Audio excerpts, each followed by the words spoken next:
Reka nongere mbasuhuze mwebwe mukunda neza Media TV, twizere ko mumeze neza cyane mu byo muri gukora byose. Tugarukanye amakuru yihuta tugezeho kano kanya mw'abantu mwe, ibintu biri kubera mu burasirazuba bwa Repubulika Demokarasi ya Kongo ni ibindi bindi ntabwo byoroshye na gatoya. Hakomeje kugenda havugwa amakuru y'uko drone zashegeshe cyane cyangwa se zahinduye umuyonga mu bice bya za Minembwe, n'ubundi ni ibice bimaze iminsi byugarijwe cyane kuko tumaze iminsi tuvuga ibibera za Karingi, za Karongi, za Gakenke.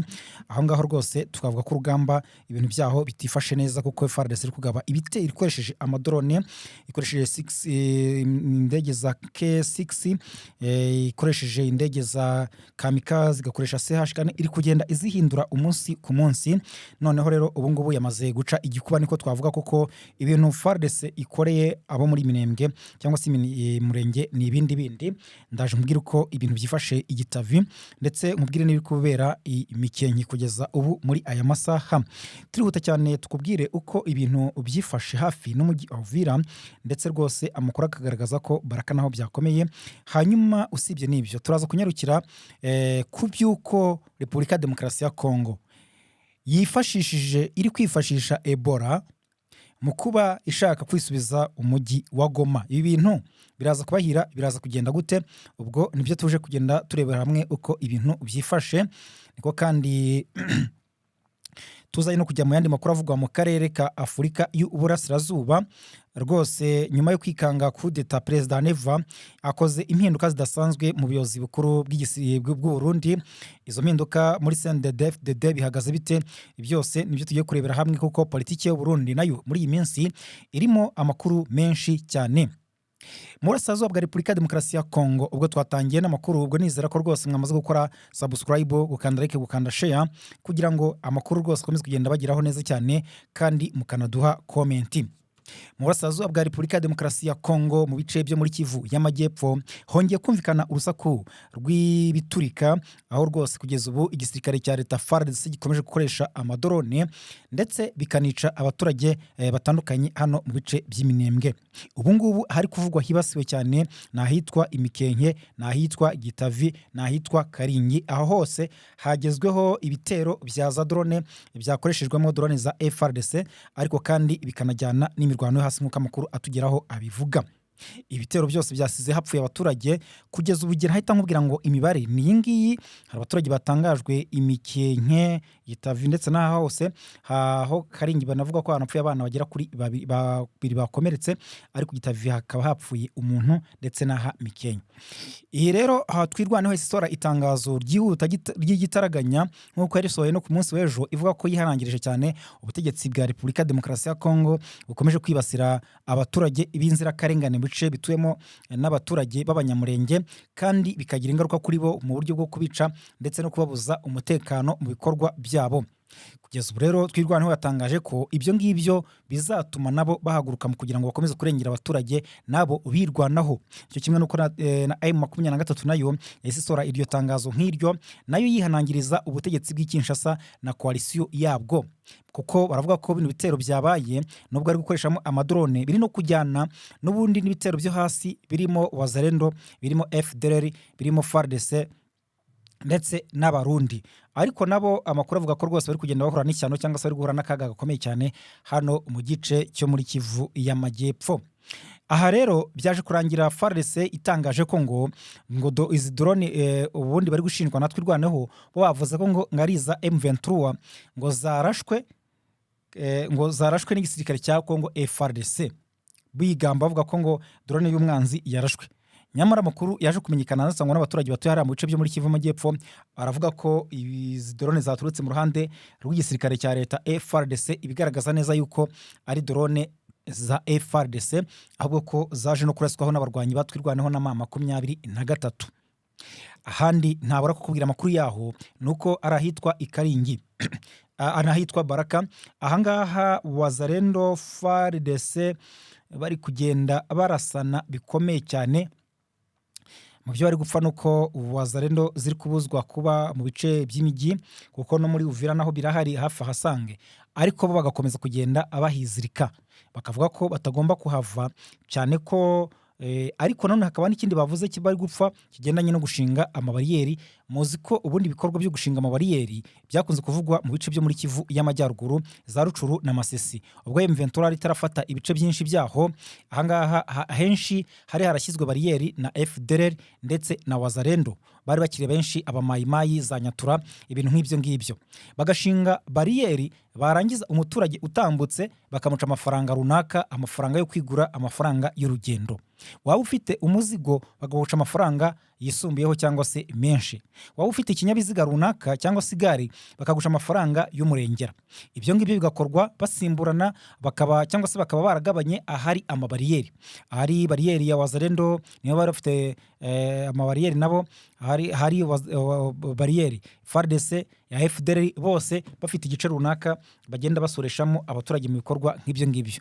Ibi rero M23 nyuma yo gufata ibice byo muri Curu na Masisi yagiye ica ibyo bikorwa byo kugira nabi abaturage, babaka amafaranga yo kugenda mu gihugu cyabo batekanye. Kugeza ubu rero ibi nabyo bikaba biri mu byatumye bakomeza barasanaho hano muri Baraka, kuko ngo Wazalendo nabo baragira bati tugomba guhabwa aho dushinga bariyeri. FARDC baritereka da, bikanavugwamo FDLR. Izo maka ziri aho ngaho, ndetse ibyo ngibyo rwose barabipfa. Noneho icyo muri Uvira cyo barapfa kuba Wazalendo iri kuvanwa muri uyu mujyi, ariko yo igakomeza kuba ibamba, bavuga ko batahava uko byagenda kose. Reka tujye mu makuru rero akomeje kugenda avugwa nanone mu hano. Amakuru avuga ko Repubulika ya Demokarasi ya Kongo yaba iri kwifashisha Ebola. Icyorezo cya Ebola cyagaragaye mu mujyi wa Goma mu burasirazuba bwa Kongo, ahagenzurwa na M23. Muzi ko M23 isi inashyiraho ingamba zikomeye cyane zihuse zo kuba abagenda muri Goma n'abahava bakirinda izo ngendo za hato na hato zitari ngombwa, kugira ngo birinde cyangwa se bahangane n'iki cyorezo cya Ebola cyagaragaye hano mu burasirazuba bwa Repubulika ya Demokarasi ya Kongo. Ndetse muzi ko byanatumye n'imipaka y'u Rwanda na Repubulika ya Demokarasi ya Kongo ariko nyine hagenzurwa na M23 ifungwa, yaba kuri Rusizi ya mbere, Rusizi ya kabiri, yaba muri Rubavu na Koronishe. Aho ngaho hose hagiye hafungwa kugira ngo kino cyorezo kibe kitanatambuka ngo kinjire mu gihugu cy'u Rwanda kitarageramo. Ibiro byose aribyo byatumye M23 ifata ingamba, ndetse natangira kwita kuri bake bahuye n'uwagaragayeho kino cyorezo. Rero muri iki cyumweru nibwo u Rwanda rwafunze imipaka, ndetse rwose rero imibare itangwa n'inzego z'ubuzima muri Repubulika ya Demokarasi ya Kongo ikerekana ko iki cyorezo kimaze guhitana ababarirwa mu 131 muri iki gihugu cya Kongo Kinshasa, mu gihe abarenga 500 bikekwa ko bamaze kucyandura. Urumva birakomeye cyane. Rero Minisitiri w'Ubuzima muri Repubulika ya Demokarasi ya Kongo yitwa Roger Kamba yabwiye itangazamakuru ko u Rwanda ngo rudafite uburenganzira bwo gufunga imipaka yarwo mu gihe cy'icyorezo, kuko ngo binyuranyije n'amategeko mpuzamahanga y'ubuzima. Urumva bo barikoma u Rwanda, nyamara impamvu rwafunze imipaka yumvikana neza cyane. Uyu mugabo ati u Rwanda ntirufite uburenganzira bwo gufunga imipaka yarwo kubera ko amategeko mpuzamahanga y'ubuzima avuga ko bitemewe gufunga imipaka mu gihe cy'icyorezo. Ni ngombwa kureka urujya n'uruza rw'abantu n'ibyabo rugakomeza, ariko hagafatwa ingamba z'ubuzima rusange.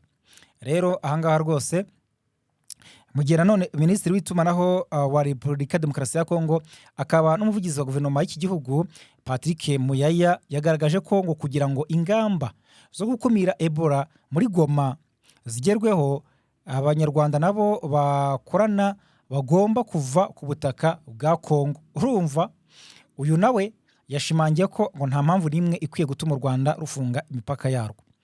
Urumvamo ikibazo cy'ubuzima tayari bakigize ikibazo cya politike.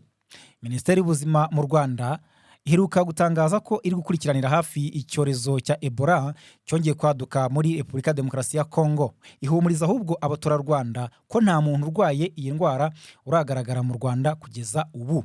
Minisiteri y'Ubuzima kandi ikanavuga ko nk'ingamba zo kwirinda, igihugu cyakajije ubugenzuzi no gukurikirana abantu ku mipaka ihuza u Rwanda na Repubulika ya Demokarasi ya Kongo.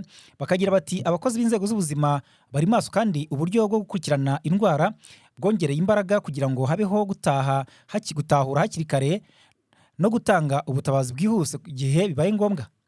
Bakavuga ko rero bazakomeza gukorana n'abafatanyabikorwa mu gihugu no hanze yacyo mu rwego rwo kwirinda ubuzima n'umutekano by'abatuye u Rwanda. nguko rero ko bihagaze. Gusa hagati aho ngaho nabonye Leta Zunze Ubumwe za Amerika zatanze amafaranga rwose menshi yo kugira ngo, kandi batangaza ko bazakomeza kuyatanga, yo kugira ngo igihugu cya Repubulika Demokarasi ya Kongo ndetse na Uganda bakomeze kwita ku bigendanye no gukumira no guhangana n'iki cyorezo cya Ebola cyagaragaye muri ibi bihugu.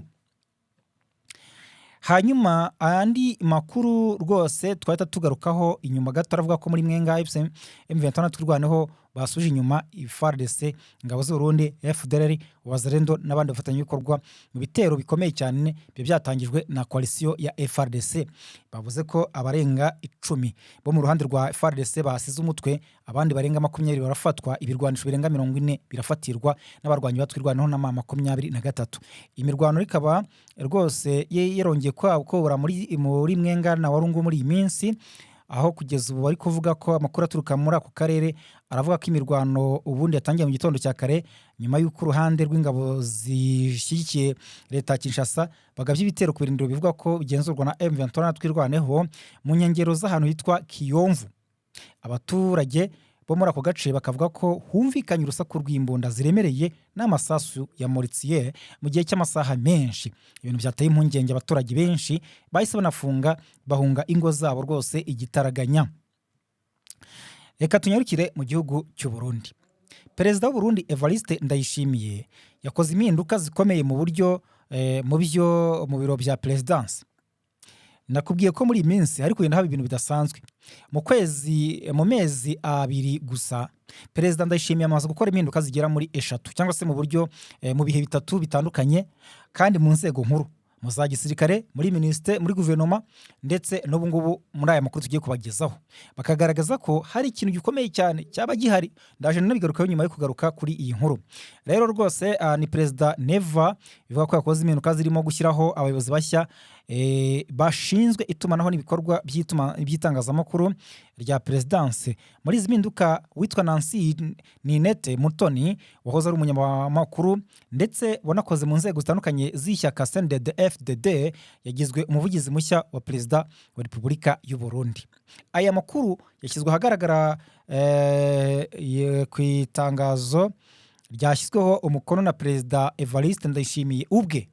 Itangazo kandi igaragaza ko Nancy Ninette Mutoni yagizwe umuyobozi mukuru ushinzwe ibiro by'itumanaho bya Presidence ndetse akaba n'umuvugizi wa Perezida wa Repubulika y'u Burundi. Ubwo ni Perezida Evariste Ndayishimiye Neva. Uyu muyobozi mushya asimbuye Gatoni Rosine Guyenne, urumva nawe yari umugore. Nawe uyu yari amaze igihe akora inshingano zo kuvugira Presidence y'u Burundi, akaba yarahinduye igitaraganya. Izi mpinduka rero zikaba zije mu gihe ubutegetsi bwa Perezida Ndayishimiye bukomeje gushyira imbaraga mu rwego rw'itumanaho no kwegera abaturage binyuze mu buryo bwihuse kandi bunoze bwo gutanga amakuru. Nancy Ninette Mutoni ubundi uyu nguyu azwi cyane mu itangazamakuru no mu bikorwa bya politike mu Burundi. Uyu mugore nubwo rwose amenyekanye mu itangazamakuru, ariko benshi banavuga ko ari nk'umunyapolitike bitewe n'amagambo yagiye atangaza akamenyekana mu itangazamakuru. Uyu yigeze gukora nk'umunyamakuru mbere yo kwinjira mu bikorwa bya leta n'ishyaka riri ku butegetsi rya CNDD-FDD, aho yanabaye umwe mu bakozi bashinzwe itumanaho ry'iri shyaka. Uretse kandi ibyo, yaranasanzwe ari komiseri wa komisiyo y'ukuri n'ubwiyunge mu Burundi. Iyi komisiyo ikaba izwi nka Sever Commission Verite et Reconciliation. Rero imwe mu nzego zikomeye zashyizweho hagamijwe gufasha igihugu gukemura ibibazo by'amateka no kwimakaza ubwiyunge mu baturage b'u Burundi. Abasesenguzi ba politike muri aka karere no mu Burundi baravuga ko gushyiraho umuntu ufite ubunararibonye mu itangazamakuru no mu itumanaho, ibi bishobora gufasha ubutegetsi bwa Perezida Ndayishimiye kurushaho kunoza uburyo bwo kugeza ubutumwa ku baturage ndetse no mu rwego mpuzamahanga. Mu myaka ubundi yashize, ubuyobozi bw'u Burundi bwagiye bushyirwa mu majwi kubera uburyo amakuru atangwa cyangwa se uburyo inzego za leta zitumanaho n'itangazamakuru mpuzamahanga. Muri izi mpinduka kandi Perezida Ndayishimiye yanashyizeho Colonel Ritadi Floribert Biyereke. Uyu nguyu akaba yashyizweho nk'umuyobozi mukuru wungirije ushinzwe ibiro by'itumanaho rya Presidence ndetse akaba n'umuvugizi wungirije wa Perezida wa Repubulika y'u Burundi. Kuba uyu musirikare uri mu kiruhuko cy'izabukuru yinjijwe muri uru rwego, bamwe babifashe nk'ikimenyetso cy'uko ubutegetsi bushaka guhuza ubunararibonye bwa gisivile n'ubwa gisirikare mu micungire y'itumanaho rya perezidanse. Bakavuga bati rwose Perezida Neva yaba yashatse kugira ngo izi nzego zombi zikorane, abafite imbaraga za gisirikare n'abafite imbaraga mu by'itumanaho n'itangazamakuru babimenyereye bakorane, bityo mbona uburyo mpangana n'ibitoroshye muri iyi minsi muri politike ya CNDD-FDD. Iri tangazo kandi ryanagaragaje ko uwitwa Sebastien Ntaho Ngendera yagizwe umujyanama mu biro bishinzwe itumanaho n'ibikorwa by'umuvugizi wa perezida, n'umwanya ugaragaza ko perezidansi iri kongera kubaka urwego n'itumanaho rifite abantu benshi bafite inshingano zitandukanye. Impinduka nk'izi rero zibaye mu gihe Uburundi bukomeje kwagura umubano wabwo n'ibihugu byo mu karere no ku rwego mpuzamahanga, cyane cyane nyuma y'igihe igihugu cyari kimaze mu bibazo bya diplomasi n'ubukungu byatewe n'amakimbirane ya politiki yo mu myaka yashize. Perezida Evariste Ndayishimiye uyu mugabo yatangiye kuyobora igihugu cy'u Burundi 2020 asimbuye ubundi Perezida Pierre Nkurunziza. Yakunze kugaragaza ko ashaka ubuyobozi bushingiye ku kuvugurura inzego za leta, guteza imbere ubukungu ngo no kunoza isura y'u Burundi mu ruhando mpuzamahanga. Urumva rero ngo hakabaho no gushyiraho abantu bashya mu rwego rw'itumanaho na perezidanse, bifatwa nk'intambwe nshya mu gukomeza iyo gahunda yo kuvugurura uburyo ubutegetsi bwe bukorana n'abaturage ndetse n'itangazamakuru.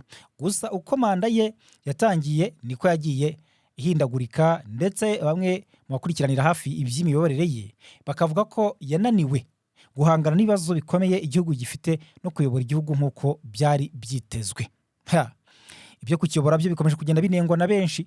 Ejo bundi hari ihuriro ryitwa Parisem ryasohoye raporo ivuga ko igihugu cy'u Burundi kimeze nk'umurwayi urembye, kandi ko uwakirembeje cyangwa se atumye kiremba nta wundi ari Perezida Ndayishimiye wakiragijwe, ariko kikaba cyaramunaniye kukiyobora. Bakavuga ko ngo icyashobora ibi byose ari uko Perezida Ndayishimiye yamanika akavuga ati abaturage b'u Burundi igihugu naragihawe ariko kirananiye. Bo niko batangazaga. Hanyuma ngibyo ibiri mu Burundi, izi mpinduka zikomeje kugenda ziba nk'uko nemeza kubikubwira rwose. Ntabwo ari gushira ukwezi tutumvishe ko Perezida Neva ahinduye inzego mu gisirikare, muri politike, ibintu nk'ibyo ngibyo bikagaragaza ko hano hari ikindi cyaba cyihishe inyuma yari politike muri rusange. Ikindi nakubwira nuko leta y'u Rwanda yatangaje ko nyuma yo kubona ko umuryango w'ubumwe bw'Uburayi utangiye gukoresha ubutumwa bw'ingabo zabwo bwo kurwanya iterabwoba Cabo Delgado muri Mozambique nk'igikoresho cya politike, yagiranye ibiganiro na leta ya Mozambique yemera kwishyura ikiguzi cy'ubutumwa aho kugira ngo buhagarare. Bivuze ngo ingabo z'u Rwanda ntabwo zikivuye muri Mozambique nk'uko byatangajwe, ahubwo zigiye gukomeza gukora akazi kazo cyangwa se gukomeza ubutumwa zirimo muri Mozambique. Amakuru y'iki cyemezo cya leta y'u Rwanda n'iya Mozambique yatangajwe na Minisitiri w'Ububanyi n'Amahanga Ambasaderi Olivier Nduhungirehe. Yabitangaje rero kuri uyu wa kabiri mu gihe umuryango w'ubumwe bw'Uburayi wari usanzwe utanga inkunga ya miliyoni 20 z'amayero yo gushyigikira ubutumwa bukomeje kutavugwaho rumwe kubera impamvu za politike. Reka mbashimire cyane mwebwe mukunda Neza Media TV. Mukomeze kugira ibihe byiza mukurikiye amakuru n'ibiganiro tubagezaho kuri uyu muyoboro. Amakuru yacu yose rwose azakomeza kugenda bagiraho neza cyane 5/5, ubusesenguzi, breaking news n'ibindi bigiye bitandukanye. Buriya icyo tuba tubasaba hano kuri Neza Media TV ni ukuvuga ngo wowe icyo ubusabwa gusa, niba ari kutarabikora, niba warabikozeho byaba ari byiza cyane. Icyo ubusabwa ni ugukora subscribe. Aho ngaho iyo ukoze subscribe cyangwa se sabone ku bakoresha igifaransa, uba wizeye neza yuko amakuru yacu akugeraho 5/5. Ikindi kandi ukaba wakanda like, ni byiza, ugakanda share, ubwo nyine kugira ngo usangize abandi ibiganiro n'amakuru tukugezaho. Ikindi ni ukuvuga ngo birumvikana ukaba waduha comment. Mu kanya gato turaza kutubabwira andi makuru aza kwagezweho, tubabwira ukuntu ibintu byifashe, cyane cyane twibanda mu burasirazuba bwa Repubulika ya Demokarasi ya Kongo cyangwa se mu karere ka Afurika y'Iburasirazuba, ariko n'andi makuru avugwa hirya no hino bitavuze ko tutagenda tuyanyuramo uko agenda atugeraho. Rero ni ukuvuga ngo abantu bari mu Rwanda, bari mu Burundi, bari Tanzania, Repubulika ya Demokarasi ya Kongo, Kenya, Uganda, abari muri Afurika mu bice bitandukanye, i Burayi, Aziya, muri Amerika, Oceania, mwese nzi neza yuko rwose hano mfite abantu barenga 10% badukurikira bari muri Amerika, mfite abarenga 20 bari mu Burundi, mfite abarenga rwose 30 bari muri Canada, bose bakurikira ibiganiro bya Neza Media TV. Ubwo ngubwo ni ukuvuga ngo aho ngaho urumva ko impande zose z'isi tuba duhari neza cyane. Bivuze ngo rero mukomeze kumube hafi yacu, mudukurikire rwose, amakuru yacu nayo akomeze kugenda bagiraho 5 kuri 5.